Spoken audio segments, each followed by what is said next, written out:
start in just a few seconds if you want to grab a seat where you can see the slides well. Most of the talking will be from our team here, who I'll introduce in just a minute. They will have a microphone, but if you can get to a place where you can see the slides well, that's most important.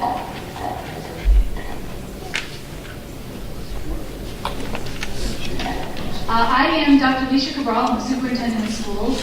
We're very pleased that you're here this evening and appreciate your spending your valuable time with us. This is a really important project for everyone in the town, and we value every single person's opinion. And so you coming out means a great deal to us. We want to make sure we have everything that you have to offer and that we are able to answer any questions that you have.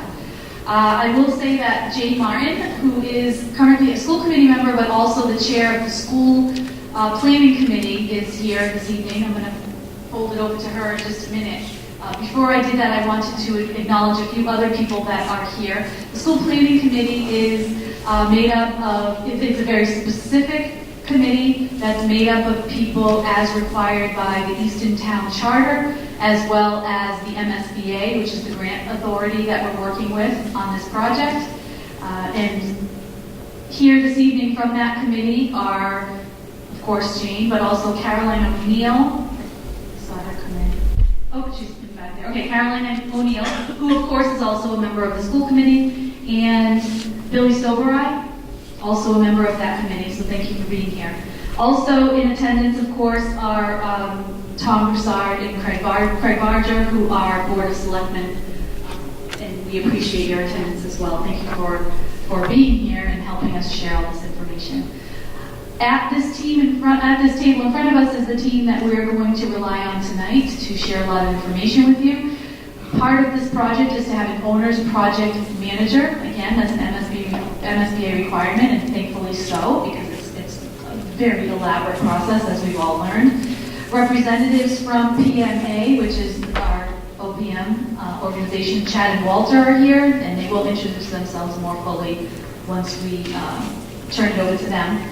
And then the designers that we've chosen for this project is Perkins Eastman. And from Perkins Eastman this evening we have Bob, Dawn, and Dan. And again, they'll introduce themselves a little more when they talk about some specifics of this project and where we are so far. At this point, I'm going to turn it over to Jane. I may fill in a couple more details after, but she's going to kind of introduce the history of this project, where we are, for those of you that might not be familiar.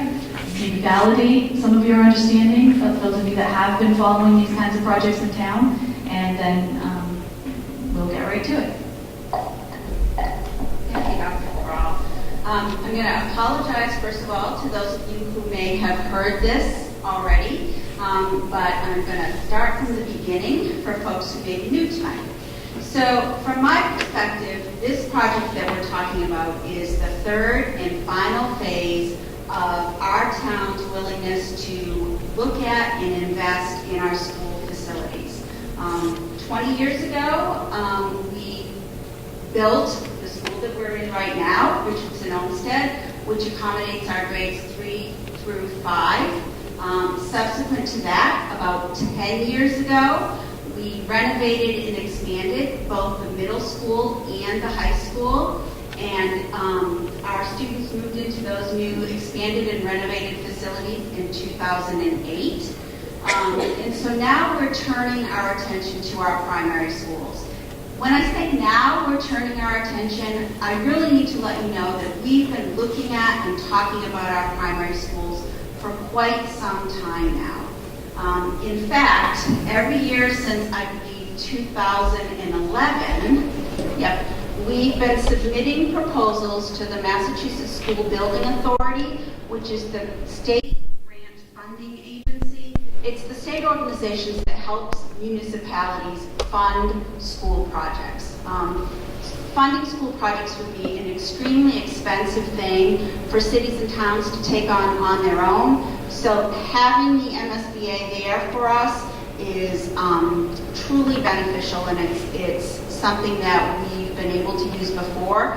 It wasn't the MSBA, it was actually called the SBA, but the SBA did help us with both this school and the middle school and high school. So every year since 2011, we've been submitting requests for all 3 of our primary schools to the Massachusetts School Building Authority.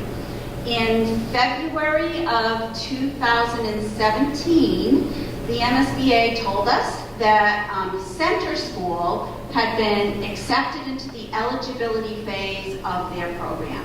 The MSBA is a very structured, regimented process. You have to follow their rules, you have to work with them, you have to meet all their deadlines and all their guidelines. And from my perspective, it's actually very helpful to have that structure in place because it guides you through on a very clear path to get to where you need to go. So we entered for Center School in the February of 2017, the eligibility phase. One of the first things that happened, and I'm going to hit some critical milestones, one of the first things that happened is the MSBA said to us, although we've only invited Center School in, we're going to give you the opportunity to look at the possibility of doing something that may meet the needs of all your primary school students. So again, from my perspective, and I think from the team and the district's perspective, that was a great opportunity and nothing that we expected the MSBA to do for us, but they did. So from 2017, probably the spring of 2017 through that summer and then into that fall, what we start to do is give the MSBA some information about enrollment and the state of our current facilities and what things are looking like. In the fall of 2017, I don't know if any of you recall, we went to town meeting, and town meeting appropriated $1 million for us to move into the next phase of the project, which is where we are right now, which is feasibility and schematic design. That money through town meeting was actually the money that had been set aside from the Avalon mitigation money that was specifically earmarked for this school project. So the town approved that. At that point, the MSBA said, we're looking at a reimbursement rate for this initial part of the project of 52.26%, which means for for eligible costs, when we spend $1, that's what we're going to get for reimbursement. So then in the fall of summer of 2018, spring and summer of 2018 is when we went through the process of hiring our own as project manager, and then after that, our designer architect. And then the work, I would say, to really get moving on things started as soon as they were on board. And they really led the way for us through the feasibility phase. So I think they're going to kind of bring you up to speed in terms of what's happened since they've been on board, briefly what we did in the fall, and what has happened in late winter and where we are now. But what I'd like to ask Dr. Cabral to do before we jump into all of that is to maybe talk a little bit about the state of the current primary schools, both their physical state and what needs they don't meet programmatically for our students. Because I think it's important to have that information before we even step into the process. Okay, thank you, Jane. From an educational perspective, one of the things we had to do in this process was a pretty extensive educational plan. We knew that there were shortcomings. In fact, the MSBA won't even consider you for eligibility unless you have several indicators that are lacking, but among them, 2 of the most important are overcrowding and program restrictions. And the fact that they even accepted Center shows that to their specifications, we did not meet those either. Subsequently, we've done more exhaustive research into all 3 schools, and aside from the physical problems with the buildings, there are a lot of programmatic challenges. So we have multi-purpose, every possible space. There are literally offices in closets, which sounds okay, it's just a small closet, but it creates problems with airflow and air quality, those kinds of things that we certainly have to make sure that our students and our employees have quality environments to work in. We also were cited by the state in certain areas at a coordinated program review we had for facility needs. There were certain special education programs that they said were not being provided in appropriate spaces. So for example, we had occupational therapy in the back of the library because we don't have an occupational therapy room. So we had to relocate different classes and meetings and things to try to make it work. It is extremely problematic for things like private meetings with parents or staff members. We have no confidentiality. In center school, for example, Mrs. Weintraub, the principal, is here. You literally have to walk through the teacher's room, had to walk through the teacher's room to the principal's office. So a parent coming in for a meeting, for example, would be in there while teachers could be having lunch. It's extremely problematic. But we also have trouble scheduling things. So our gymnasium slash cafeteria slash auditorium, for example, when lunch is going on, you can't hold music classes in there where they traditionally happen because we don't have music and art rooms in our schools. We don't have computer labs in our schools. So it really cuts down on the specials, the time for specials that we can offer for students, for example. Oh, and of course there are also safety considerations. We are always making sure that the students are safe. It just limits some of the things we can do. The gymnasium, for example, you can't use it like a full-out gymnasium because there are cafeteria tables stacked all around the outer perimeter. The floor sweats. So on days when the temperature is off, the floor is wet and we can't hold gym in there. This is just a sampling of the different things that are extremely challenging. Despite the physical challenges and the programmatic challenges of the building, we're really proud to say that the kids in Easton, as I'm sure many of you know, have a top-notch education. And the teachers and the administrators and the other educators in the district are really making it work. What we are trying to do here is raise the level of the physical structures to meet the level of the education we're providing to children. To create more opportunities for teachers to know that they're supporting and doing the more that we know they can do. Open up opportunities for other means of educating children, more creative application of educating children, more creative use of spaces. I was just talking about center school, but at Moreau Hall, for example, as a former dormitory, there aren't walls in the classrooms. So teachers are literally making classrooms out of cabinets like the ones you see in the back here. It's extremely distracting. Again, airflow is an issue. You can imagine the considerations. In fact, we talked about having these meetings in our elementary schools and couldn't find a space that actually could be comfortable for all of you as adults and have this kind of technology to use. However, please know, we hope you'll follow along as this project goes along, that we are planning school tours, and we will have some subsequent meetings in those schools. We think it's very important for townspeople to see for themselves what the schools look like, especially if perhaps you may have gone to the school, but it was a very long time ago.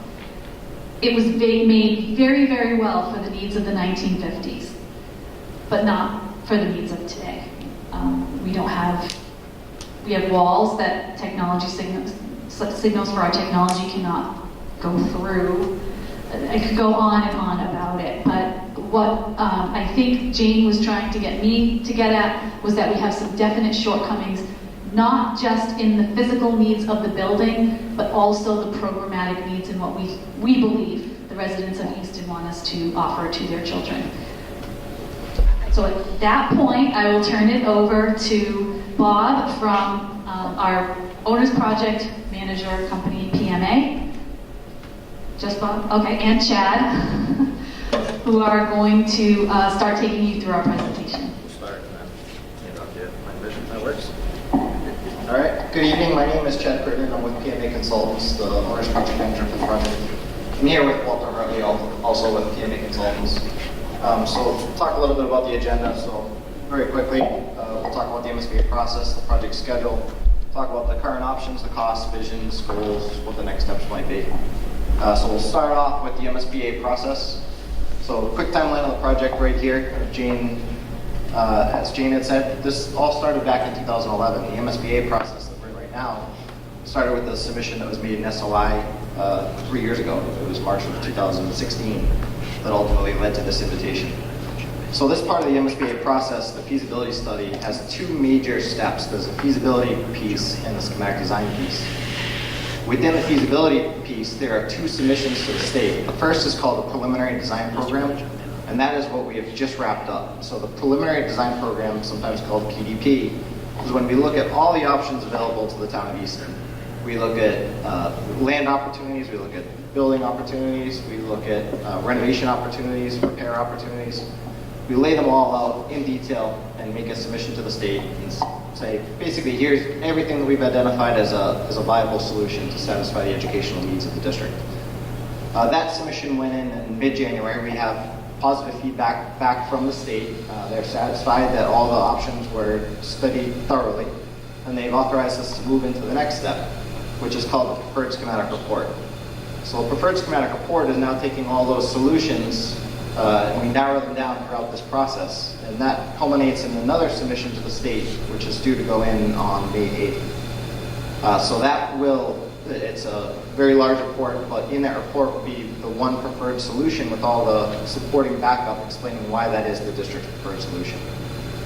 So that submission goes to the state on May 8th, and then on June 26th, we meet with the MSBA Board of Directors. We need the MSBA Board's approval and concurrence that that is the correct solution for the district.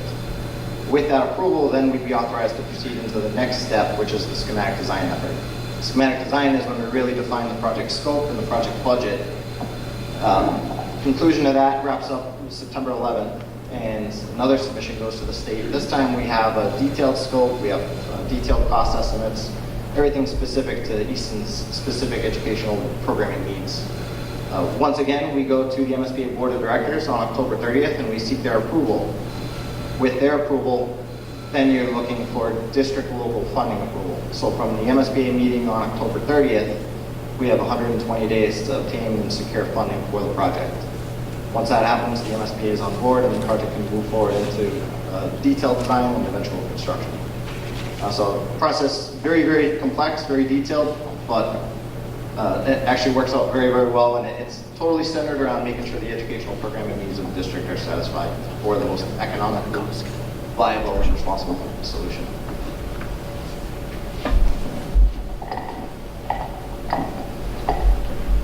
Great, thanks, Chad. My name is Bob Bell. I'm an educational programmer and planner from Perkins Eastman, the architect, and Walter Hartley is here, also with PMA, and we'll go through a little bit of the next piece. Before I do, I'll say, this is an overall timeline. We will be drawing, if you will, and developing the project for about 2.5 years before it even goes into construction.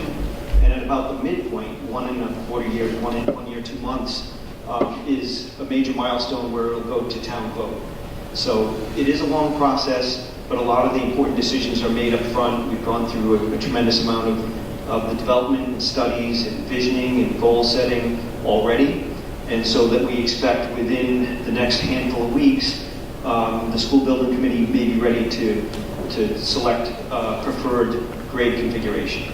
So as all of you may know, the project scope includes a 235 student center school, pre-K to 2, or 760 district-wide. So that first, well, not first big decision, the next big decision should be happening within a number of weeks. So hopefully tonight too we'll get some more input. We've heard a lot already about that. So this describes the overall process, and this is our third community meeting. I know there are a lot of new faces here, so this is for you. We can slow this down.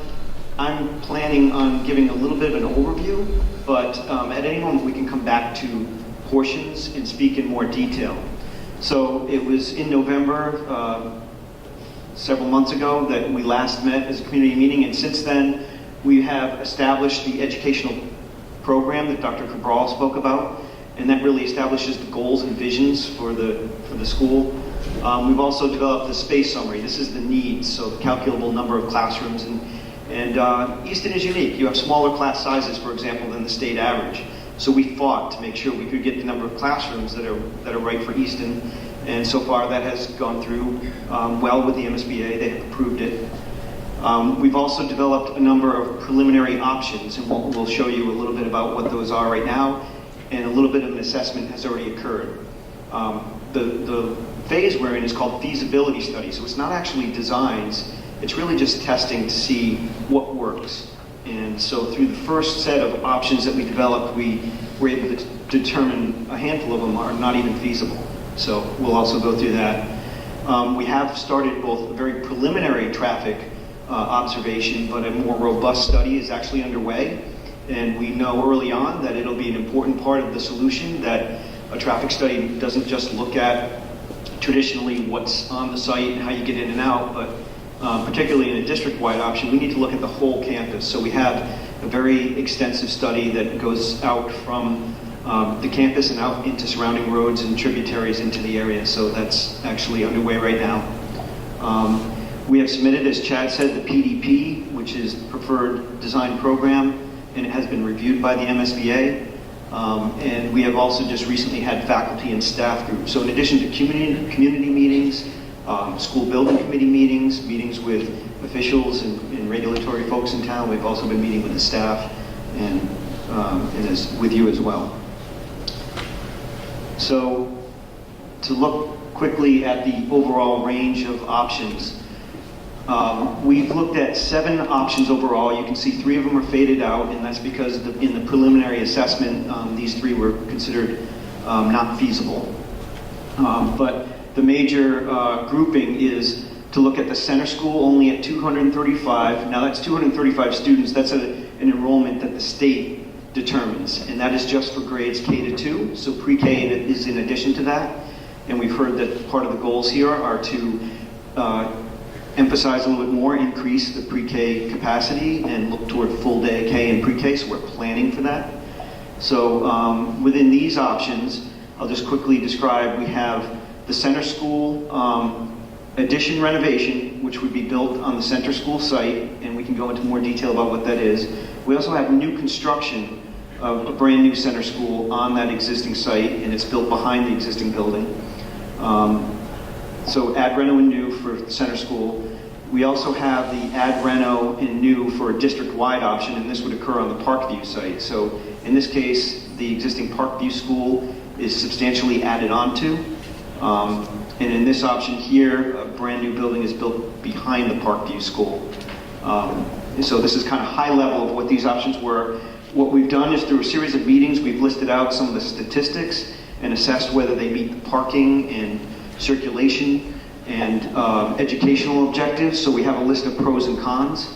The ones that were taken off the table, these 2 here that are faded out, these looked at doing a district-wide school on the center site. And it just didn't meet the parking, the circulation. It certainly didn't help traffic. It looked like it was going to be more of a traffic concern. These 2 options, one add reno and one new, were the ones that were proved to be infeasible. Another option we looked at, this was kind of late, and what we thought the state wanted to make sure every stone was turned over, was to look at if we built a new center school on the Parkview site. And there were a number of reasons why that really doesn't make sense. It really isn't a neighborhood school anymore at that point. So this one actually ended up proving infeasible as well. Do you want to add to this? I'll just continue we have been hearing, we've been collecting a lot of information, and I can say that so far what we've heard is very much kind of in the same direction, that we've heard that there is a lot of support for the combined school, and there are a number of reasons, and I'll just list a few of them. We'll show you later in the presentation. It's less cost overall, so as opposed to just doing a center school now and then eventually having to do at Moreau Hall and Parkview in the future. It's more economical. We also know that an important part is that it would maintain equity. So if you can imagine, if you can address the pre-K2 level students all in one building all at once, everybody receives and moves into that new facility, and it helps to foster and support the educational vision. The alternative is if you do one school now, you're waiting 5, 10, or more years to get to the rest of the population. So, I mean, that's what does happen in some towns, but it's a consideration. We also know in a combined school, it's proving more efficient, and that's maybe from an energy point of view, but it's also educationally.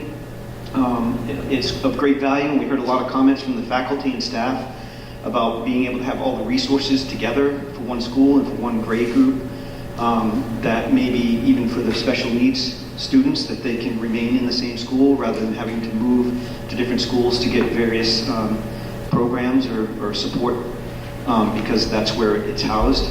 And in some cases, a student may only need those supports for a limited amount of time, so it's a little bit of a hardship to move to a location, no longer need those services, but you've been relocated.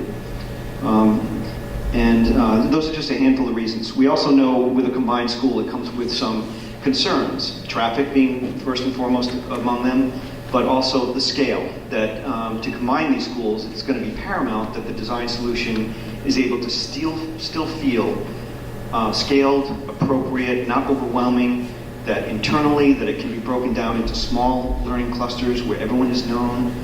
So this is something that can be accomplished in design. So those are some of the pros and cons.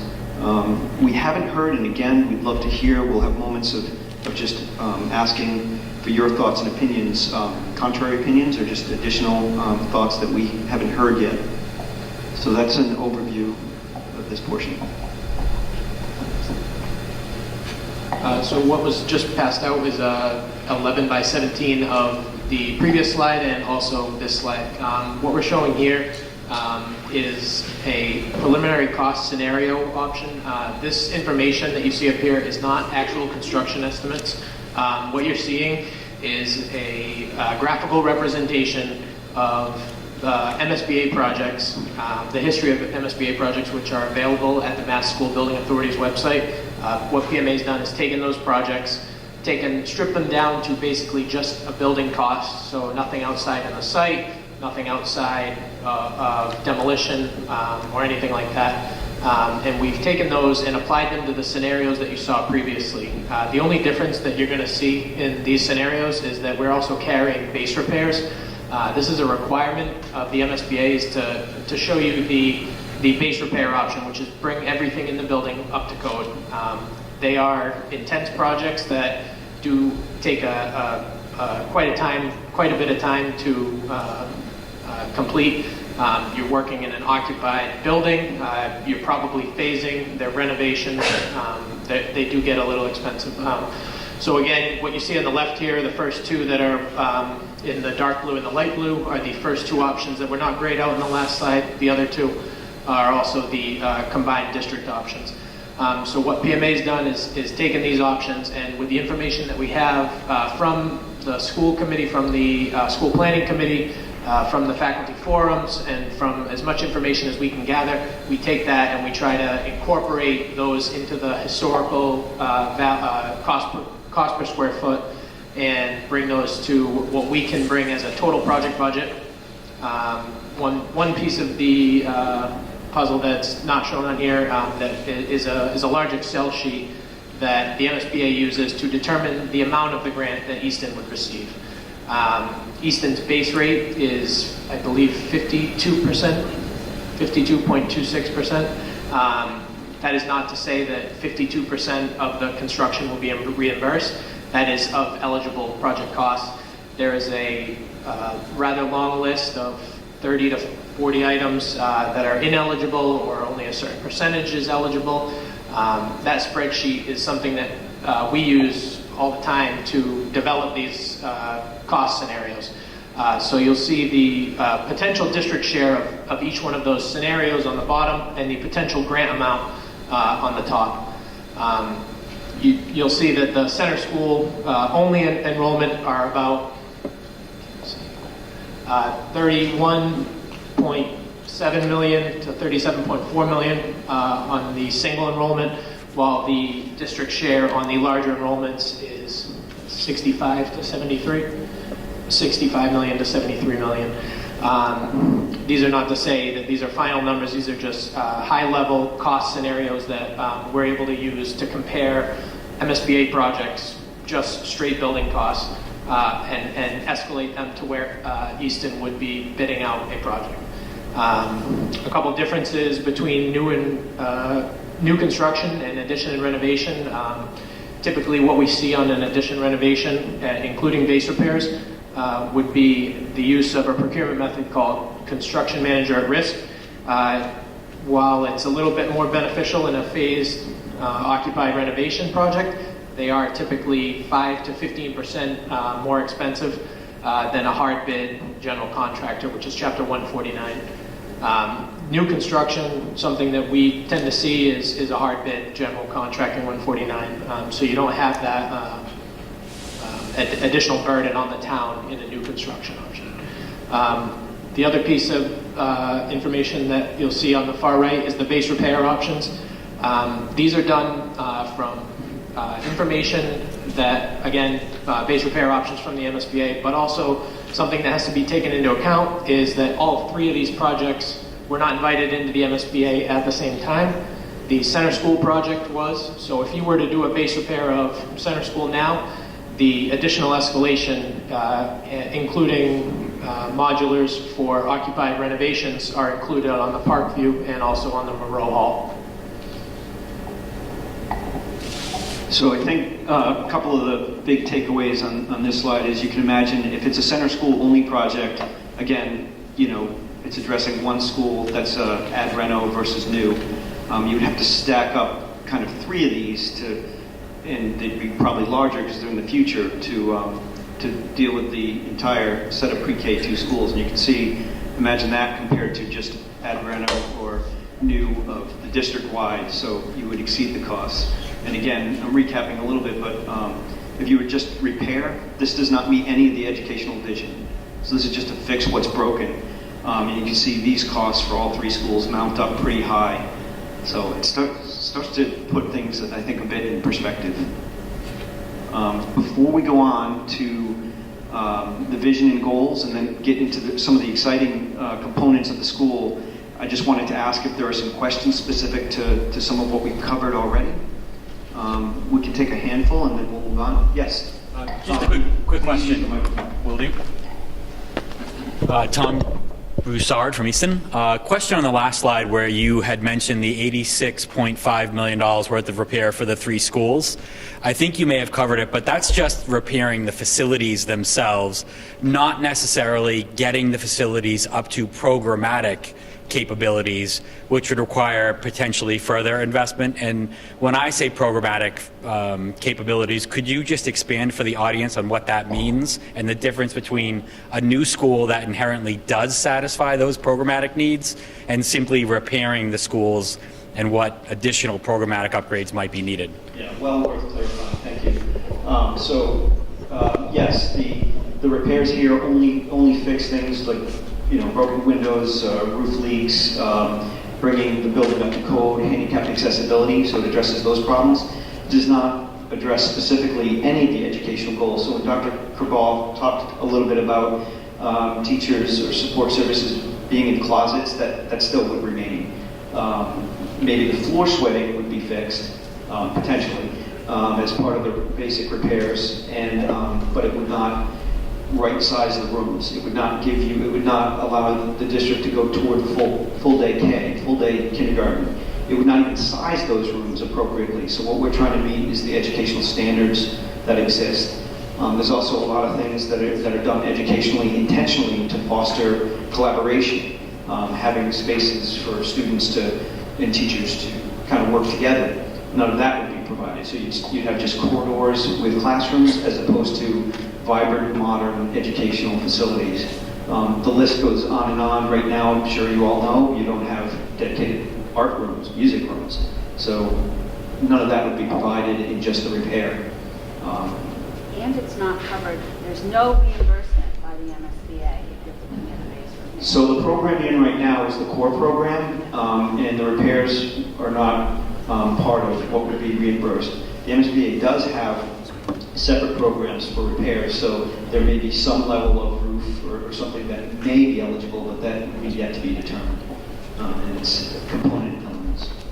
And if I could, just a follow-up point again, Tom Broussard, some of those programmatic requirements, although laid out by Dr. Cabral, some of them are also state requirements that the facilities that we provide to children in need for special needs or special education be of equal or comparable facilities that the rest of the students enjoy. So it's not as if you can meet new programmatic requirements by the state by using up a room.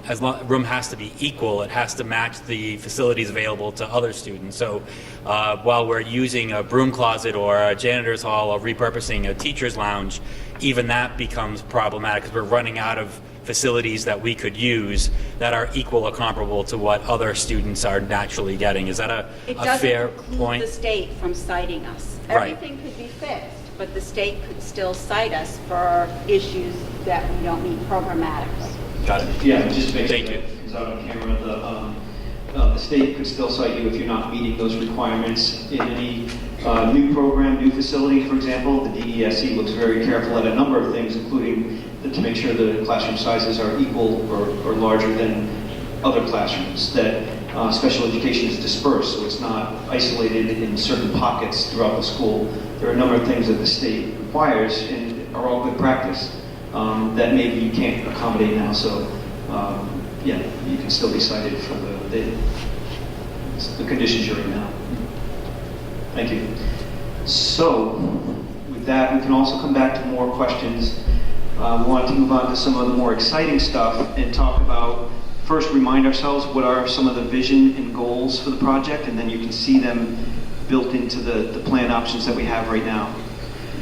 So Dr. Cabral also spoke about the educational program. This is the MSBA's term for a document that covers these 17 categories, and the state requires that narratives and descriptions are provided that explain what you're doing now, what the deficiencies are, what you need to be doing in the future, what do you need, as well as stating the goals and the vision overall. The process that many of you may know that occurred here was that we did go through deliberate visioning, where we took a cross-section of folks from the schools, from the town, from departments, from parents, neighbors, and teachers, and educational leadership, and work together to examine what is happening and what are the strengths and what are the things that could improve and what's happening in education, where is education going, and what's right for Easton.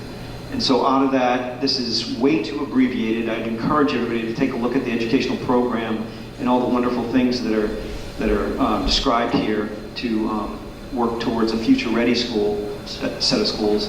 But what is paramount, what came out of the vision, is to make sure that what is provided is scaled, warm, and welcoming to students, that it's age-appropriate for grades pre-K to 2. Children learn through play, they learn through experience. There's quite a difference between pre-KK and grade 1 to 2, so we want developmentally appropriate spaces for both of them. We want to make sure that the school is flexible and adaptable, and that's for teaching day to day and doing different things throughout the year, but it's also over time. So 5, 10 years from now, as education continues to evolve, that the school is able to accommodate it. We know that one of the other goals was to be green and sustainable. And this isn't just smart to have an energy efficient school and to make sure that daylight is working for you and helping education as opposed to being a hindrance, but it's also creating the school as a teaching tool. There's wonderful wetlands and outdoor spaces that can connect to the program, as well as the school's performance itself. The school itself can be interactive, it can be a real learning tool. And we know very important is to make the community an outdoor connection. So we don't just want the school to be able to be open for community use. We're trying to think beyond that and try to think, and we'd love more input on how it can really be a great resource and provide things that you don't have now. There's been a lot of wonderful discussion, for example, as we develop, I'm stealing thunder from Dawn, but as we develop a cafeteria, just imagine that, you have a cafeteria, here's a cafeteria.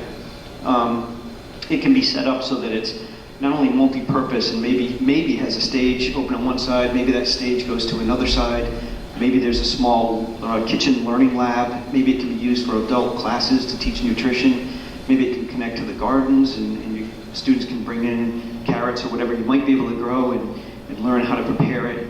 There's a number of things that can really enrich the full community as well as the students' experience. So you'll hear a little bit more. I think with that, Dawn, we'll dive into some of the plans. So Dawn's going to go through the 4 options that are still under consideration. Mostly she'll show the first three and we'll dwell on the last one, not because it's a favorite, but because we can pick one and show you the attributes that are trying to be built into each one of them. Thank you, Bob. Are you gonna? You read my mind. Hi, everyone.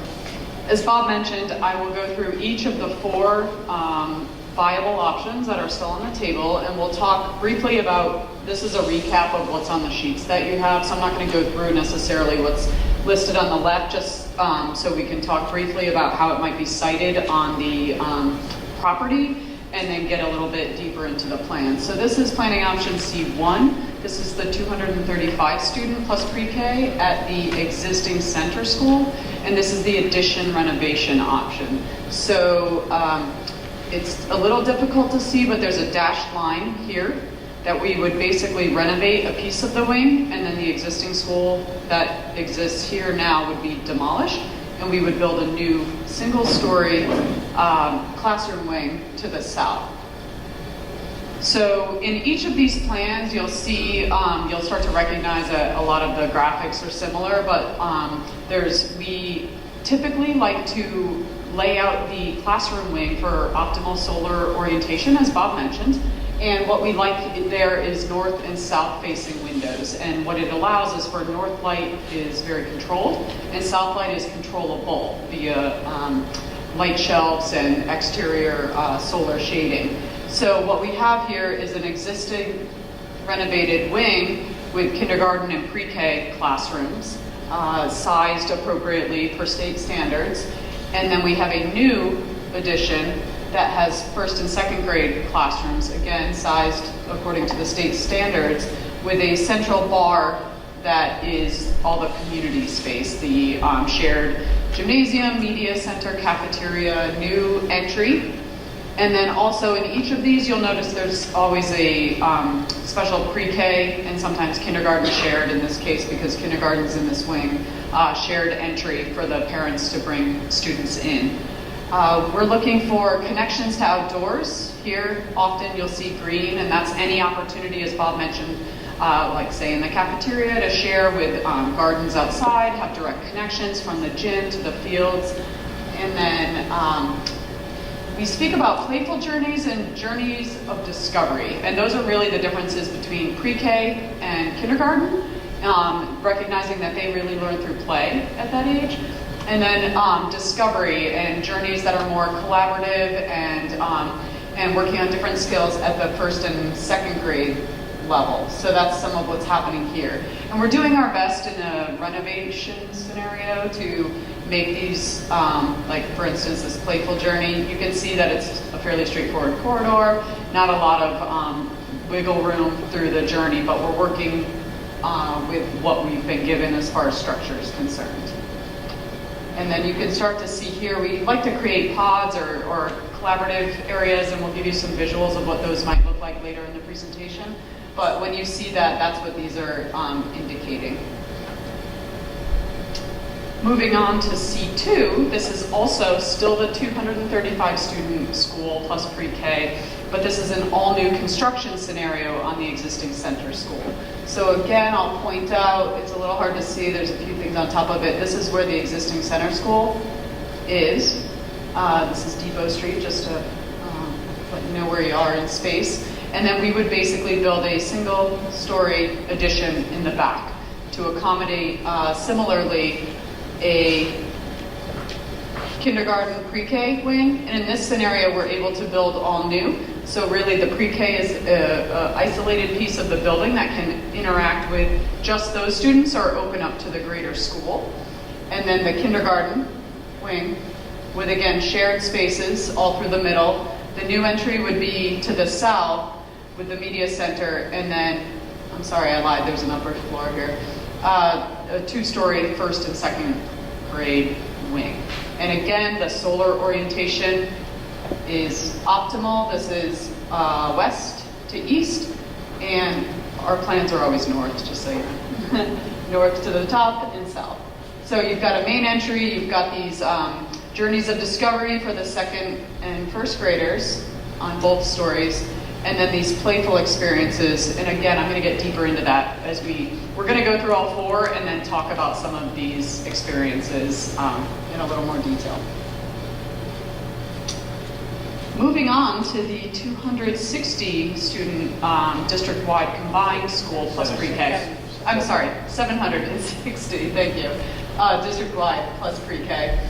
This is a renovation addition scenario at the Parkview School. So you can see that this outline is the existing Parkview with a new single and then double story addition to the south. This is Spooner Street and the existing drop-off circle. What we have here is a renovation of the existing building, and truthfully, this would probably become new construction in between the classroom wings, but we would try to maintain the classroom wings. What you can see that this does not do is have the classrooms in the north-south or close to, we like to be within 10 to 15 degrees of north-south, but these are east and west facing classrooms, so that you get a lot of glare, you get a lot of direct sunlight that is not optimal for learning, but we would do our best to mitigate that in a renovation scenario. Here we would build new, grades 1 and 2, 2-story, you can see the second story over here, 2-story wing. We'd have the dedicated arts and music that are accessible to all the students, a special pre-K renovated area with their direct entry, and then all the shared services, if you will, the cafeteria. And here's what Bob was mentioning a little bit about the CAP. In these scenarios, the district-wide 760 student plus pre-K, we're looking at a separated cafeteria just as an option to have an area for the young kids and then an area for the older kids, recognizing that a full cafeteria for all these students may be loud and overwhelming, and just recognizing the difference in age, we felt that was appropriate for the size of the school. In this scenario and in the other, you will see that we have a 2-sided stage that can open up to either side to accommodate different size groups. A meeting like tonight is a perfect example, and different size performances. So we'll have examples of that in just a moment for you to see what that might look like. And then lastly, DW4, I'm sorry. Again, the 760 student district-wide combined plus pre-K. And in this scenario, we're again on Parkview. You can see the existing outline of Parkview. We would build to the south of it, where the fields currently are. And in this scenario, we have a 2-story along the 1st and 2nd grade wings, and then the kindergarten and pre-K would be single-story, sort of scaled neighborhoods, if you will, with shared spaces down the middle. So again, as we zoom into the plan, you can see these are really neighborhood clusters, good size, 4 to, in some cases on the 2nd floor, 6 classrooms worth of students that all get to know each other and are really designed around being true neighborhoods. And again, you can see sort of these journeys of discovery that exist, that the students can really come together and collaborate. Shared spaces through the middle. In this case, the kitchen would back up to a smaller caf, potentially for the younger students, or a project space, space that can really be flexible through the day for all of the students to use. And then 2/3 of the cafeteria seating backed up to the double-sided stage with the gymnasium. So again, we're looking at flexibility of spaces, variety of sizes, and any opportunity to use different areas for performances.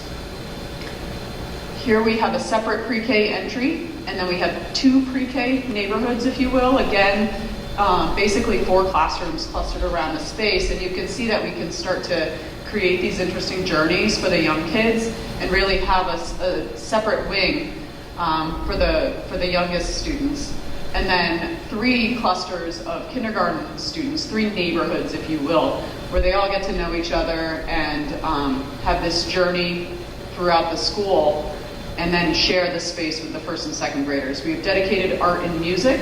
On the 2nd floor, you'll see it in a different slide, but the media center is above the admin on the 2nd floor, and we basically duplicate wings. And all of the dark purple, just so you know, in all of the plans are distributed special education spaces, whether they're specific self-contained or small breakout, small group rooms. That's what these are indicating. So I'm sorry I didn't point that out earlier. I can certainly go back if anyone has any questions.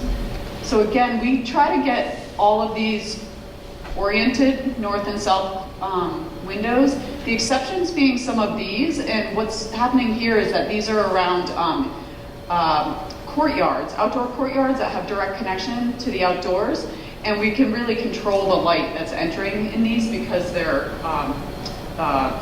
enclosed courtyards, if you will.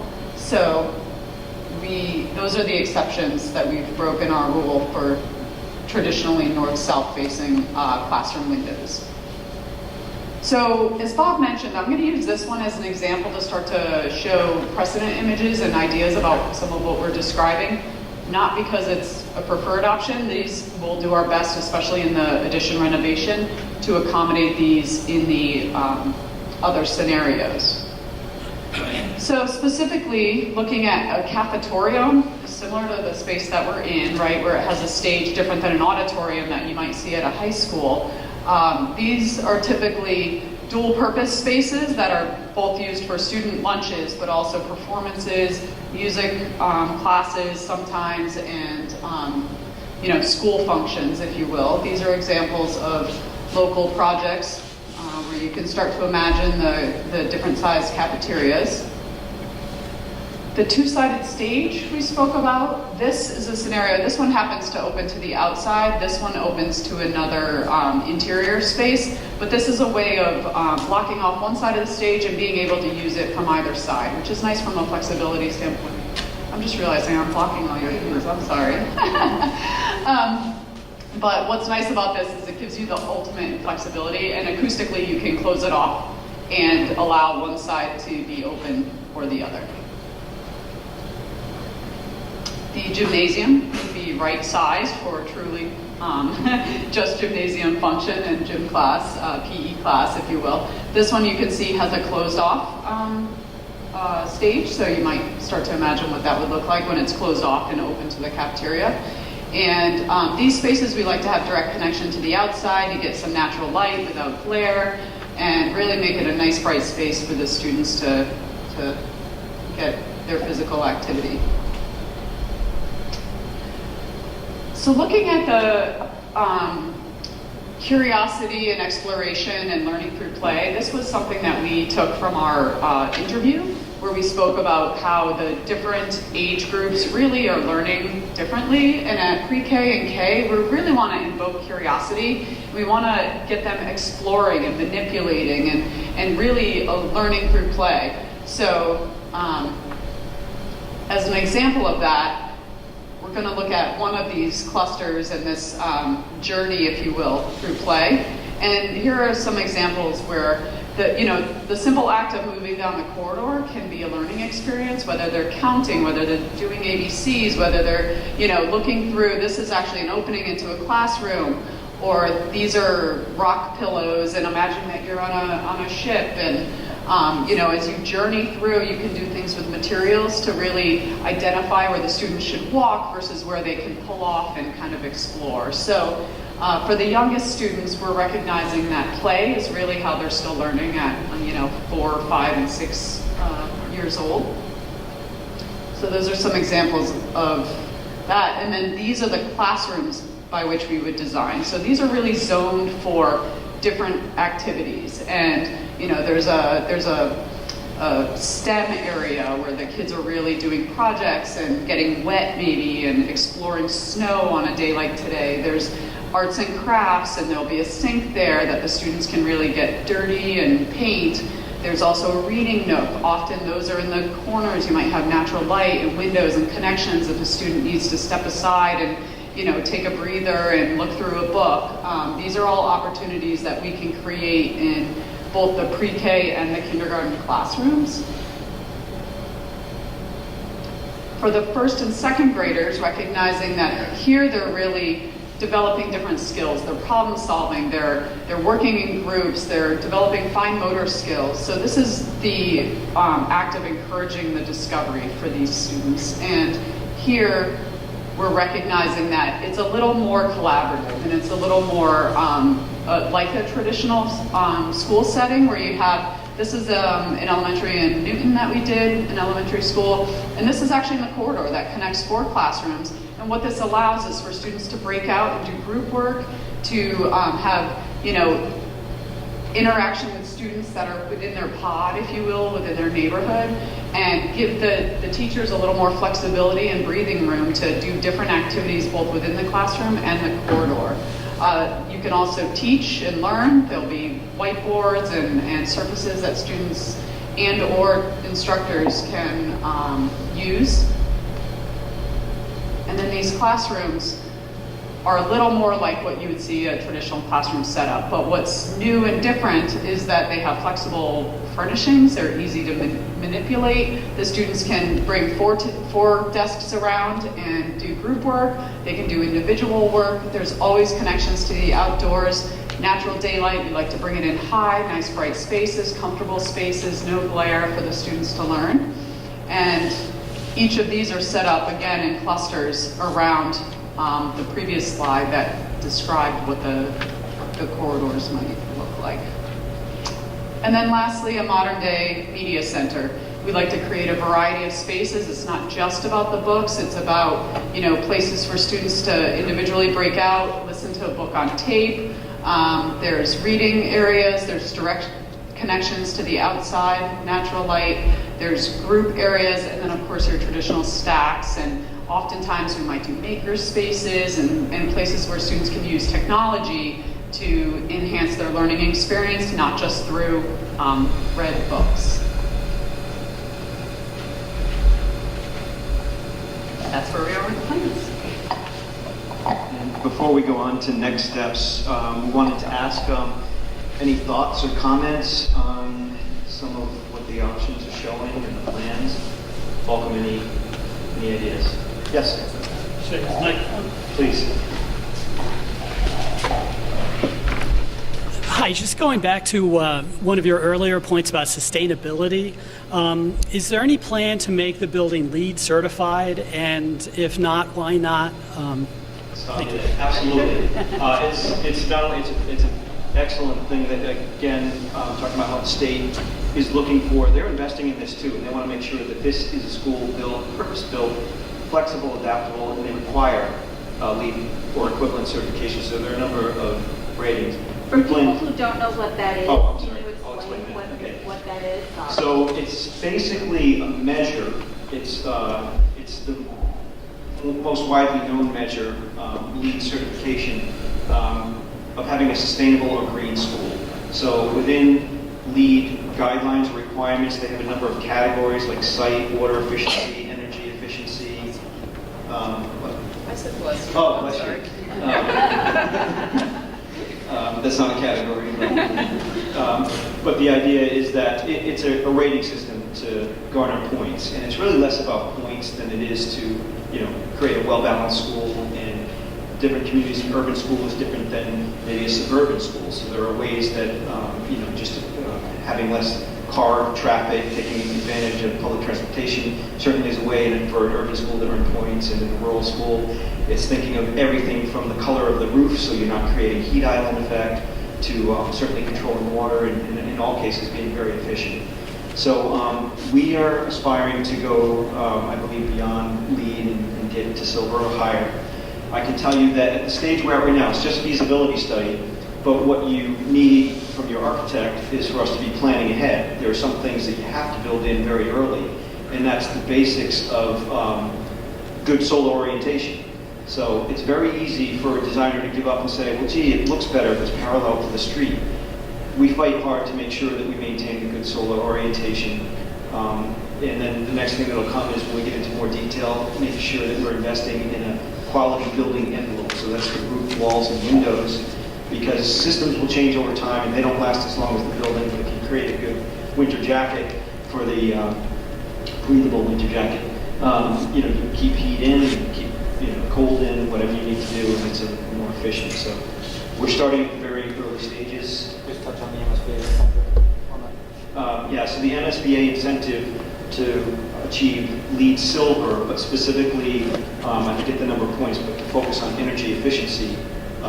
Chad, is it 2 percentage points? Yep, it would be 2%, so 54.26% would be the reimbursement once you hit your LEED certification. So they do reward you for it. Right. So absolutely built in. We're thinking about it all the time. And things like photovoltaic panels on the roof, for example, it may be that it's not included part of the project. There's different ways to finance them. We make sure the state requires that it's PV ready, that they're ready to be installed on the roof, that there's extra robust structure and pathways to make sure that that can happen easily. It's also worth noting, we look for any opportunity to weave it into the education as well. So sometimes we'll do like glass into the mechanical room with descriptions of what's happening. So as the students pass that space every day, they're looking at what's happening inside. As a side benefit, they often keep those rooms cleaner than they usually would. So, but that's a great way to get students that are 4, 5, 6, 7, and 8 to understand what's happening in their building and why is it built the way that it is. So there could be a lot of playful things that we're able to do here to enhance the features and let the students learn why it is that their school was designed that way.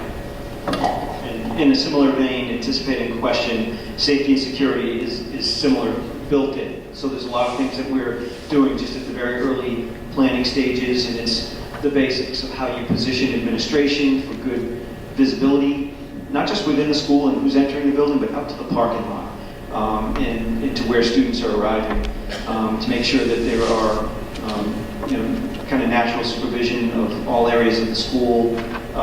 The MSBA also promotes, they don't require, but we build into a lot of our schools, what they call airport-style bathroom entries. So you want to have, visual connections for safety and security, but also acoustic connections as well. So there's a lot more we can go into, and as the project goes along, again, we're just in feasibility study, but there'll be very deliberate workshops for sustainable design as well as for safety and security and a number of other things. Any other thoughts? Really? Can't believe it.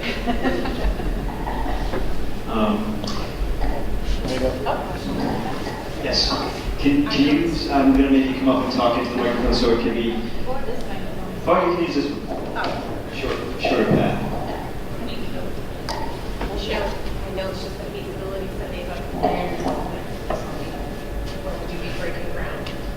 That's great. I know it's just a feasibility study, about a year, 2 years. And then how long will it go? Because our kids are due for each other. They're all into preschool. Yeah. So at the beginning we showed this a slide, and it's about 2.5 years just for the work we go through with drawing, and there's some pause moments for approvals. So we're about 6 months in to the first half of that 2.5 years, so it's about 1.25 years. And we're 6 months in, and at the 1.25 year point, that's about the time there would be town meeting, town approval to go forward. So November. And This year. yes. So that's just, but that's only the halfway point of the design. Should it pass and the MSBA board approves it, we have another over a year to complete drawings and documents so that it can be bid. So it may be longer than that. I estimate about 2.5 years until September 22. we have an exact month. Okay, September 20. That would be the aggressive. Well, schools tend to open. Then it would open. You got to open September 22. Okay. So September of 20. September of 2022. September of 2022 would be when students would move in and it would be occupied if it moves forward on schedule. if it continues to move along on schedule without any sort of bumps in the road. Groundbreaking would be about 2.5 years from 6 months ago, so it's about 20 months from now. It moves forward. We'd be shooting for spring 2021 to break ground. So the bidding will happen during the winter months, and then once the ground thaws, we'll be in the ground for early 2021, as soon as we're able to. So about 2 years until the ground breaks, and then And what's that about a year. 2 years, that groundbreaker would still be for any of these options, or would that change completion? Yeah, sorry. That's okay. It'll hold fairly steady, sort of really restricted by the MSBA process. Under no circumstance can we get to the MSBA's MAC design effort quicker than this fall. And then from there, no matter which option we select, it's roughly a year of design. Realistically, we would quickly package out for a December start date because you're just opening yourself up to wind conditions and additional costs. So I think no matter what option, we'd likely be looking at spring 2021 to break ground. The smaller options are quicker builds, maybe a year and a half. The larger options might be a year and a half to 2 years. So from there, we would do whatever we could to accelerate that schedule and of course try to hit the fall 2022 school year. That'd be target. Just so the bigger project you're saying is 2 years, which would be March of 23. So is that really a fall of 23 opening? So there are other opportunities that we could look to accelerate that. We can put out an early package that maybe does some of the early site prep or some of the site utilities if there's anything that needs to happen. So there are opportunities to accelerate that. Building this size can happen in under 2 years, anywhere from 16 to 20 months. Depends on your early package as well. So September, on the large option, September 2022 is an aggressive schedule, but it's a possible schedule. December 2022 is a little more comfortable schedule, but either one can be hit with our contract.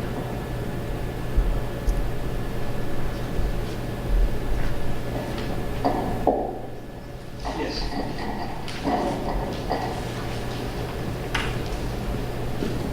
So all of this is talking about the construction and the space and everything else. How much of the plans have accounted for, with a combined school, any retraining of teachers, thinking about the way that kids would have to be grouped together, whether or not there potentially be any savings on resources? It talks about kind of on the paperwork how resources would be shared potentially and easier to collaborate within the school. So how does all that other detail, not necessarily the space, but the considerations of how to think about it, put kids together? So it's a lot of kids to move, and some of us who have kids in like this building today, you suddenly have 700 kids, and the next year you could end up with a classroom with kids that they barely knew or interacted with, right? So you have this pod experience, and then you go into a whole new pod the next year. So that whole experience for the child and and the ways for the teachers to make use of the new space and the learning experience, all of that training, is that factored into the costs and the considerations in all of this? I can start to answer some of it, and then I'll turn to the team and Dr. Cabal. But I know that for anything that we're showing here, we're careful to make sure we're not designing something that can't be used as you're teaching now, or as the students are, if you will, organized. So what we're trying to do is make sure there are opportunities built in, and but it shouldn't require specific training. I think in some districts we do see that they go a bit further, and there is professional development that's brought along as well, kind of parallel with the project, to make sure that you take advantage of those opportunities. It's not an exact example, but one that comes to mind is we designed the Essex Tech School. It's about 4 years old now, but it was built with opportunities that they didn't use the first year. It had for high school levels some collaborative spaces. And it was interesting as we went back year after year to talk and find out how the school's going. We saw those spaces not being used to now being fully used. So some of it can be just sort of a natural growth into opportunities, but certainly it's not forcing a different. Can I, before you turn it over? Another great example from that same project is that was actually 2 schools coming together, and ahead of the combination, the construction completion of that building, they started to do things together to start to get the students to know each other and interact with each other ahead of being brought into one school for a school year. So just as an example of an opportunity, if this moves forward as a combined option, that maybe the schools start to align themselves if they're not already, and then working together on whether it's special projects or different ways that the students can interact with each other, so they start to get used to more than just the students at their particular school at that time. So the pre-K to 2 schools are the only schools in our district that are separate schools, as most of you know. The rest of our grade clusters are all in one school. So it's always provided a particular challenge for us. However, we have a team that actually, the most veteran administrators in those buildings started the same year I did, 6 years ago. And in that time, we worked very hard. Before a building project was ever even on the horizon, we made a concerted effort to really align the pre-K to 2 experience throughout the district for students. Because we know that our students all converge on third grade at the same time. And so it's very important to us and to the professional and educational continuum that the students are coming with same level of expectations, same level of background, same level of educational rigor. And so in the last 6 years, we've worked very hard in order to do that. We have 3 leaders of those buildings who are amazing, and they've worked together quite a bit. They have regular meetings with one another. They've created collaborative school improvement plans now, which they hadn't done before. They have collaborative staff meetings throughout the year. They have also started collaborative school council meetings. So they've done quite a bit to already get this going, just from the pedagogical, educational background. Now we're working on our curriculum units, and when we do that, we bring together teachers of the entire district. So we're working on a first grade curriculum, for example. We have professional development days. We have all the first grade teachers working together. So we've already been doing that because we know it's best practice before we even had this on the horizon. Now, however, and we're taking even more into consideration than what you're saying, we realize you're actually merging 3 cultures together. You're merging 3 practices together, 3 mascots together. I mean, we're really thinking of everything.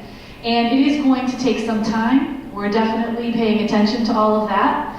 And we know that those are all considerations. We're confident that our professionals can do this. We will absolutely give 100% of the support that they need. Professional development is worked into our regular operating budget. It isn't something that the town would be paying for as part of this process. It's part of our operating budget. So there are things that we would do together to make sure that they're supported appropriately to make those things happen.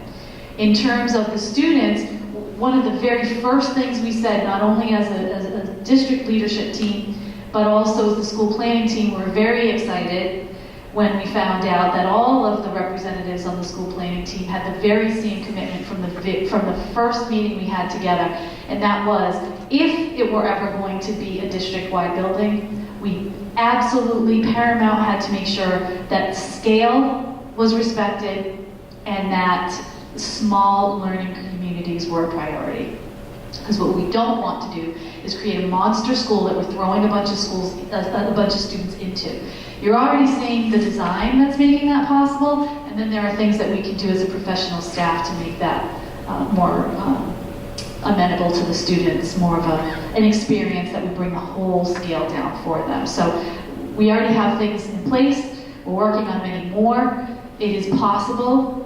This part's premature, but it is possible that if this is not voted for in November, regardless of what the configuration is, we actually don't go into a queue. We don't get reconsidered in 6 months or anything like that. We lose our spot.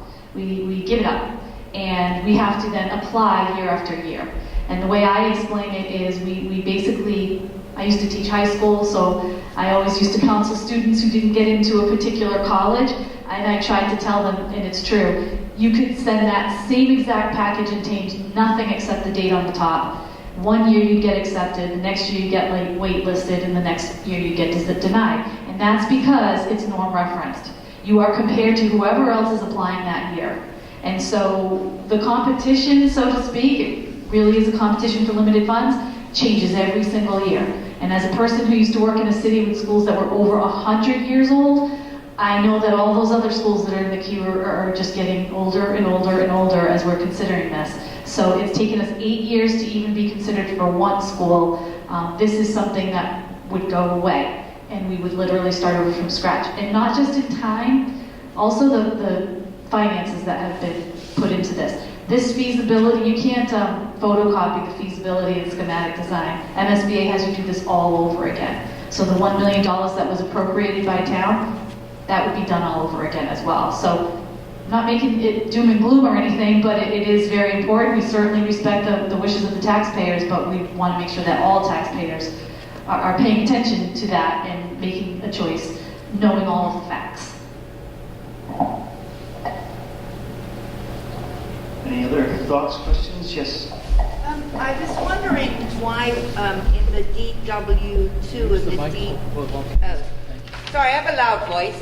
I was wondering in the DW2 and the DW4 scenarios that are presented, it says that Moreau Hall would be available for repurposing or presumably for sale, but it doesn't say that the center school would be also. Wouldn't there be two properties available for repurposing That's true. or for sale? Yeah, It that doesn't say it That there. should be added. Okay, thank you.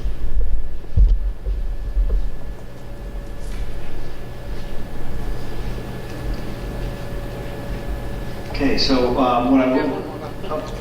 That's okay. Go on. I'll interrupt. Sorry to ask two questions. So my second question deals with playground space. So the district hasn't always been thinking that great ahead with regard to playground space. If you look at this school in particular, I'm wondering about especially the new school at Parkview option, how the playground space gets incorporated into that school. If there's enough playground space there, and it also seems as though the gym is on the Lothrop Street side of the school, and it seemed as though from the schematic that the playgrounds are in the sort of the front part of the school. So I just wanted you to talk a little bit about playgrounds. Sure. So, yeah, the site plan might be better. I think it's a ways back. But I can say that, again, I'll come back to these are feasibility studies, so this isn't even a final design. We've already been talking about switching a bunch of things around. And one of the things we know that even where the building is positioned on the site may change, although it's likely here, it may kind of move, pivot, change a little bit, may change shape even. So what we're doing in this phase is the feasibility study. So we right size a building, we account for the parking, we account for separate bus and car loops and entries and the amount of parking, but we don't have it all figured out yet at all. So what we put in here for play space around the building, I think we just had a round of, well, I know we just had a round of faculty group meetings and had very deliberate discussions about play. So everything that you see here is going to probably move around and juggle a little bit. So it's not a perfect answer, but I guess what I'm saying is, we've got all the puzzle pieces on the site, and now we've still got to spend some time rearranging them.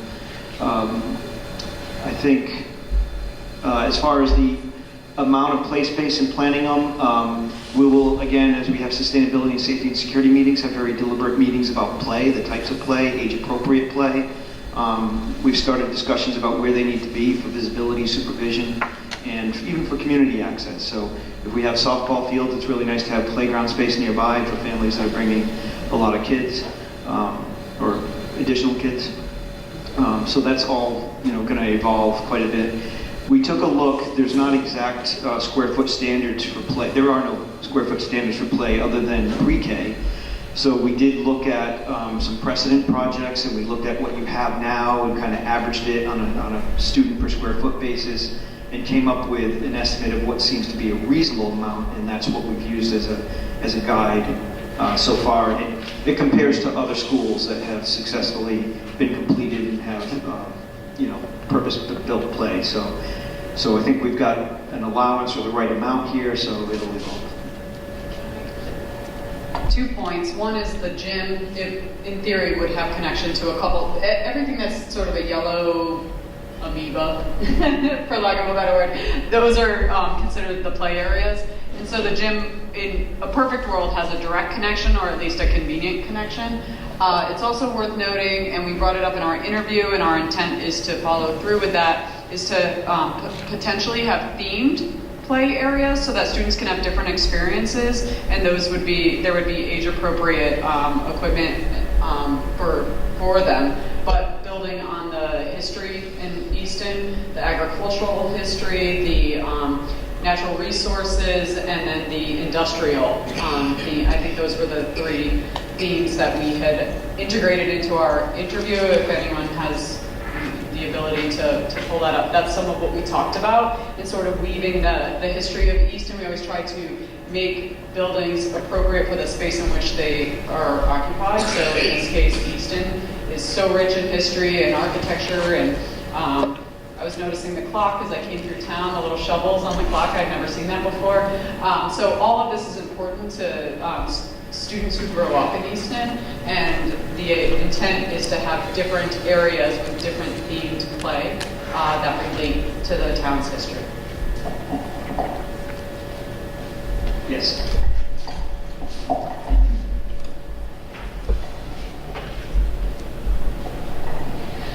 So my understanding at this point is that the NSBA will assist in covering some of the costs of this project. What are the plans, or what is the idea behind financing the remaining portion of that? Are there funds already in existence or saved for something like this? Will we be financing that through, some long-term debt? And how would that come through in taxes? Or are we assuming it will come taxes? Do we have any idea about what that would look like? Sure. So, you're right, the MSBA does fund a portion. The town is then responsible, the citizens and the taxpayers are responsible for the remaining portion, which is funded through a specific, it's called the debt exclusion override. It is an impact to taxes. Because we don't have an exact cost of a project yet and what we're looking at for the amount that the town will have to fund, we don't have that figured yet. Once we land on a design and we have some costs, then we'll be able to start to do some calculations about what is the impact to the average taxpayer.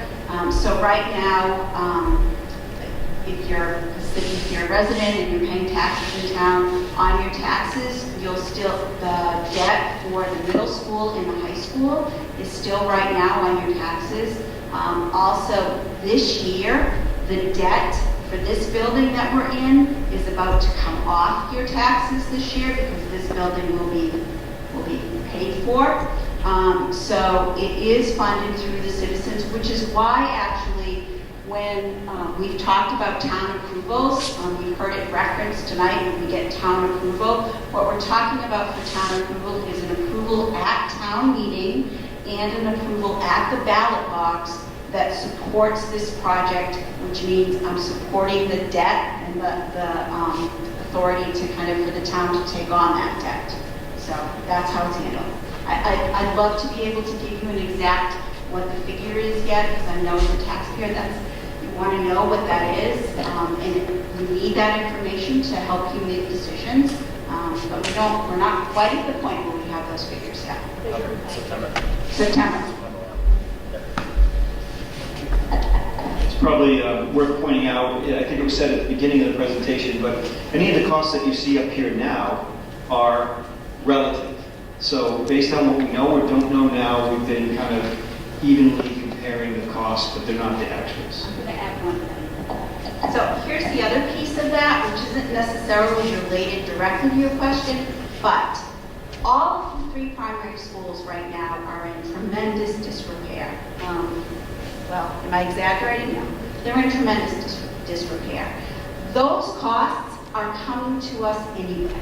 I can't tell you if they're going to come next week, next month, next year. But I know for certain that Ian Weintraub, who's sitting here right now, as well as Dr. Cabral, could give you a list of costs that we've already had to assume, because as things break, we have to do our best to fix them. So I don't want people to think, in some ways you're going to be making a choice between, am I investing in something new for our students that will meet the needs programmatically, or am I going to incur the costs as they come? At some point the boilers in center school are going to go. At some point a roof is going to need to be repaired. So, and those costs, Although some of them may be emergency repairs the MSBA will help fund, but typically we have to fund those costs as a community anyway.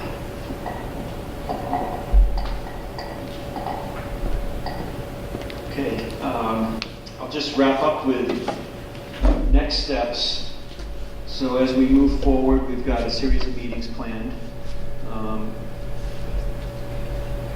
I think what we're looking forward to after tonight is next week we have a school planning committee, and we expect to hear not results from the traffic study, but just an update of what we've heard, and also some progress on a few other things.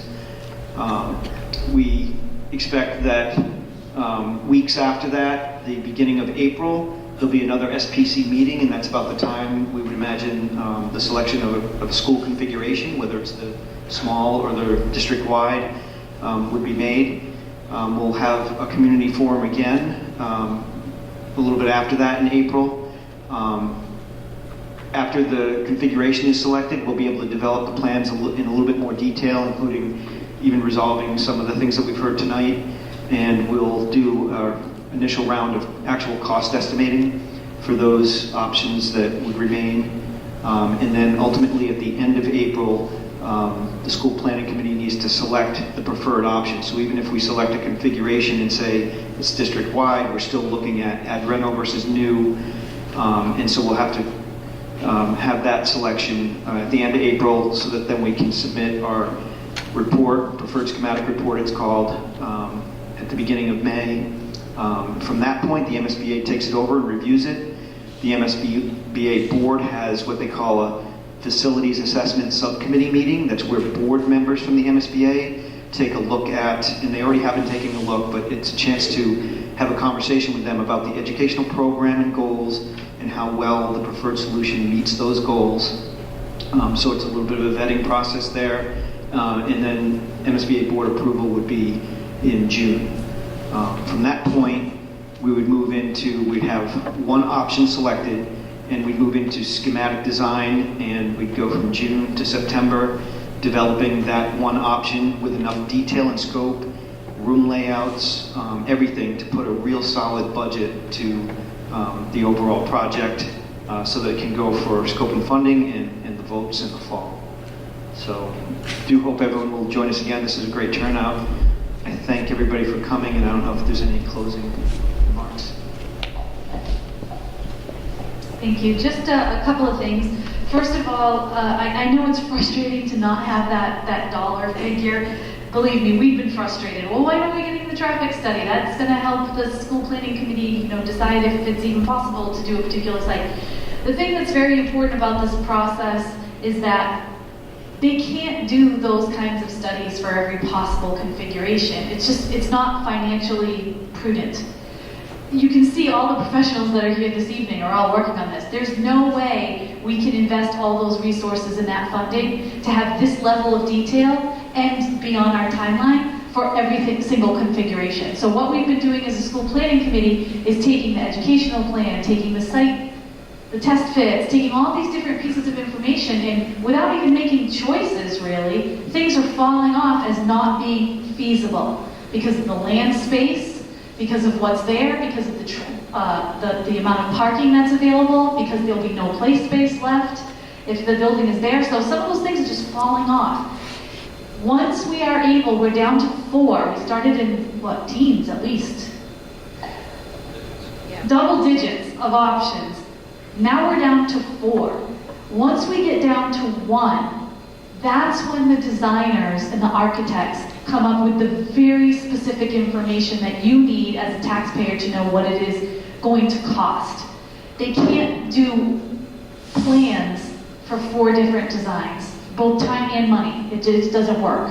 So it's frustrating, but boy, we were on a very aggressive schedule, and they've been right on schedule and under budget so far, and things are working really well. And once we get to that 1, then they're going to give us the more figures. You have ballparks here, but you do not want to vote on something like this based on ballparks. You want to get a much more specific figure. And there's going to be a big difference between if it's on the center school site or the Parkview site, because the sites are very different. It's going to be a big difference between if it's the smaller school or the larger school. So we have to get to that one configuration, and that is planned to be finalized by April, if not sooner. And then they begin working on that. So that's why it seems like it takes a long time, but that's why, because there's just so much that goes into it. Yes? No, please don't be sorry. We're here to answer your questions. Well, how is the final site selected? I know you've done double digits, now 4, and I'm sure.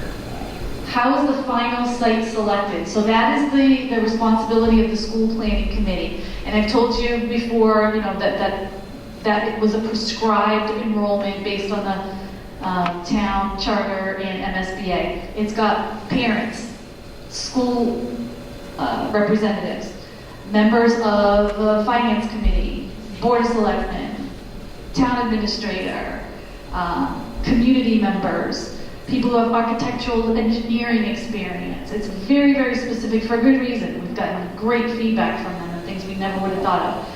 That committee is, again, so far, as a member of the committee, things have kind of been falling off because they don't make sense and they don't work. Now we're getting down to the nitty-gritty, right, for the 4. When you take those home and you get your magnifying glass so that you can actually read what it says, you see that under each one, there are things in red, things in green, and things in gray. That's not opinion. Those are all based on factual information at this point.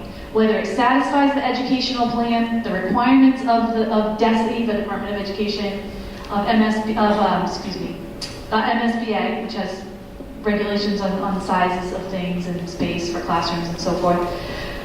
Whether it meets the goal for parking, car queuing to keep people off of the streets that are going by, play space for children, green space. In the case of the Parkview site, there are some softball fields there that are used by community organizations. It talks about that. All of those were not made up by school planning committee. All the forums that you hear us talking about, the visioning, the staff and community feedback, we took all the things that everybody's saying is most important, and then the designers looked at what does each of those options offer, and it's in green if it satisfies or goes above and beyond what people have said is important to them, and the red means it does not satisfy something. Doesn't mean it's a non-starter, can't be done, but it is something that the community has expressed, sometimes many times, support or a need or a want for. And the gray is a little bit more neutral. So you can see by looking at that, there's been green that's, I've read things that have slowly turned green as we found solutions, green things that have turned red as we've determined things don't work. So that's what we're going to be looking at next, and we're going to be considering now, of those things that are red and green, which are the ones that the community has given us feedback are of most importance to them. We're really responding to what we're being told by all of the constituent groups over this lengthy period of time. And then we will whittle it down from there. I'm sure there'll be a lot of conversation, a lot of input. You've got a bunch of different lenses sitting around the table, so they'll all have their perspectives on what is important, what isn't so important, and then basically we will have to come to a consensus on that. The school planning committees, by the way, are recorded and on the website, which we're going to give you the website before you leave that has all this information. They're also open to the public. They're in this building and they're upstairs, right across from the library. And we love friends. So you are welcome to come to any of those or watch them at your leisure via ECAT. Yes. I'm just curious for the parking study and the drop-off, all this, if it's been looked at whether providing buses for people who are closer, maybe that would traditionally be walkers or pickups, if that could help alleviate some of the congestion. I mean, the number of cars coming and going to all these schools is, could that be offset? And how many of the people who are dropping off and picking up their kids, how many of those kids are eligible for a bus? Like, have we looked at it like that? I know it was done years ago, but has that been done more recently? Are we looking at, like, are those traffic patterns, can we change them to make a difference? So I don't know if any of the experts here want to talk about it, they can. I can tell you from our perspective, we recently sent out a survey to parents. Some of you may have received it. Thank you if you filled it out. We provided that we actually have a traffic engineer.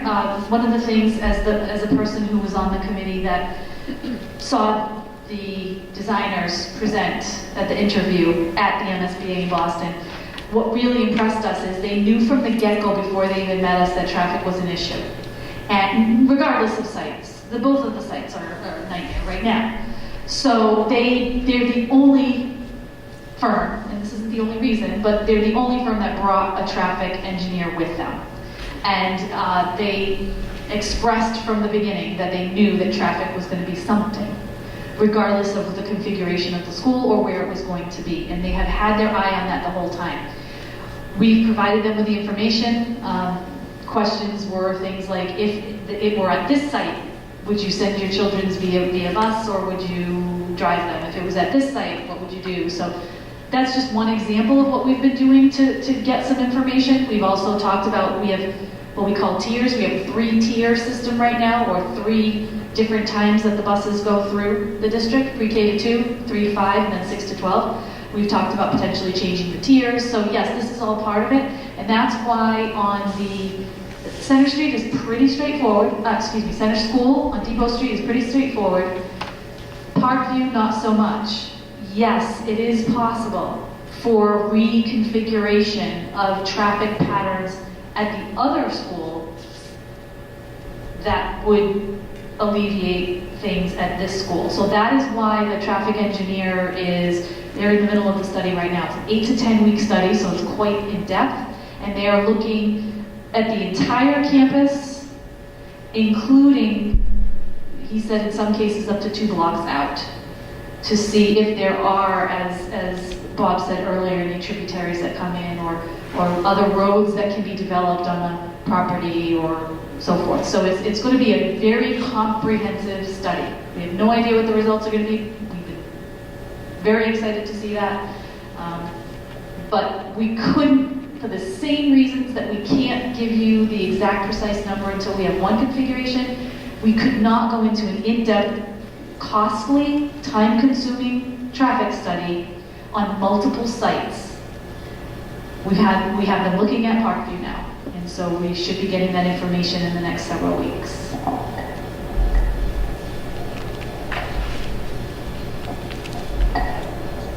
Did that answer your question? Can I just...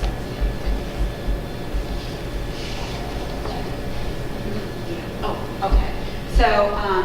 So everybody knows there is a website right now for the project. It's called Easton, EESproject.com. It contains frequently asked questions, it contains the minutes from all the meetings, it includes some of the almost all of the presentations actually. So you can see if you are so inclined and have a couple of extra hours in your day, you can actually see how our work has progressed on the team, how we've made those decisions, how things have fallen off. You can look through all the presentations. The other thing I wanted to just mention really quickly is one of the things we're working on as a project team right now is a video tour of our primary schools. Because obviously if you're someone here who has children in those schools right now or recently had children in those schools, you have a pretty good understanding of what we're talking about when we one of them, right? When we talk about the physical constraints on the schools, programmatically and the issues. But we thought a video would be really helpful to show to the community at large so that they can have a sense of what some of the issues are and what our educators and students deal with day to day to day to day.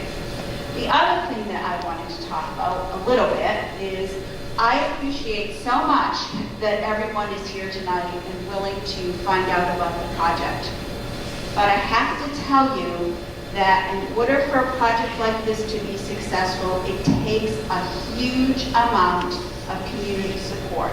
Support that usually occurs at the grassroots level and works its way up. You do have the school planning committee, and we are happy to hold forums like this. We are happy to get information out any way we can. If you call me and say, I'm having a bunch of people over my house for coffee or cocktails, will you come and talk about the project? I absolutely will. If you have a mom's group or a play group or any other kind of group, members of the school planning committee are very happy to go and talk about the project. But for this project to be successful, members of the community from across the community need to organize and start advocating for this project. In the past, that's how the project for this school and the project for the middle school and high school were successful. So what I'm going to kind of start encouraging people to do is to think about talking to your neighbor and talking to your friends and saying, how can we get together and start advocating for this project? If you want to talk to me offline, I can give you some history about how that happens. Before I was a member of the school committee or before I was on this project, many years ago, I have 4 kids who've been to the schools. My youngest is about to graduate. When she was still in the baby carrier, we started, the way I got involved in the schools was the project for the middle school and high school. Working from that community side to make sure we could make that project happen. That's what we need parents and community members to do now. That's my plug. This is a really important, critical thing for our community, and it's a great opportunity. The MSBA program is something that we've waited to get into, and we're there now.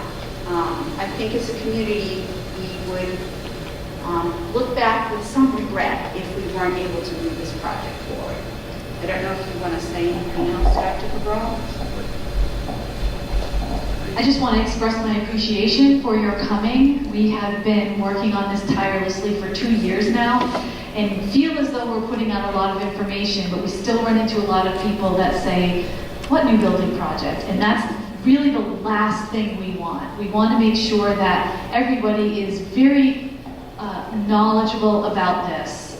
Regardless of what they decide to do on the ballot, we feel that everybody should have all of the information they need to make an informed decision that is right for them. And so, as Jane mentioned, we are happy if you want to contact the school department. We are very happy to provide any information that anybody needs. This is, we've talked about all the meetings we've had, this is the largest participation we've had so far, by far. So you can see why we're a little bit nervous about our reach, and are we getting the word out enough? So if nothing else, just let people know that this is happening, and then let them contact us, because the worst possible thing is either people not showing up in November to vote, or showing up at November and saying, can you tell me what this is all about? Which we'll be happy to do, but then I don't feel like they'll feel confident in a decision that they're making that is this big. So we want to just make sure that people are comfortable in the information that they get, and the website is a very perfect place to send them first, but please have them reach out to us. We'll go anywhere, do anything, take the show on the road, whatever it takes. The website also has an email that people can write to if they have questions or need anything from us. I will stick around until the last person leaves, so if you have any other questions, we are absolutely not kicking you out. We want to make sure that you have whatever you need from us and then some. And again, we are just so grateful that you're here, and we hope that if each one of you tells 2 people, and those 2 people then tell 2 people, I'd reference a commercial from the past, but then I'm really dating myself. Please, just share this information with your friends, and then you can watch yourself on TV in a few days, because this will be on there too. Okay, thank you very much. Appreciate your